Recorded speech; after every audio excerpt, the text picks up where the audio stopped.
So I'm here now at the shop. So dito sa Shop Makana Yehuda, ito yung open market ng Jerusalem. So ayan. Ito po yung fig fruit.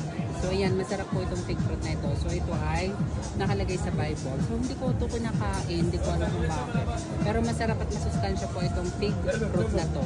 So ayan ay nakalagay yan sa Bible, yung pagkain na yan. Talagang super healthy everyone. Diba? Ang sarap. Nabili dito. Holy land talaga. Diba? Tignan nyo ang kiwi.